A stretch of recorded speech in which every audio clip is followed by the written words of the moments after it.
ఉస్మానియాలో prayer house లో నేను ఒక విశ్వాసిని.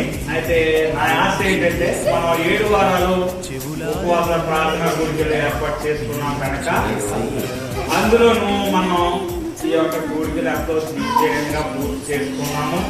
ఆఖరి రోజు ప్రేమ ఏర్పాటు చేసుకుని ఈ సంతోషాన్ని మనం ఏర్పరచుకుంటున్నాం కనుక మన దైవజనులు జాన్సన్ అయ్య గారు మన మధ్యలో ఉన్నారు. ఈ యొక్క కూడికల్లో ప్రసంగాల నిమిత్తము ఈ కూడికలు ఏ రీతిగా జరిగినాయి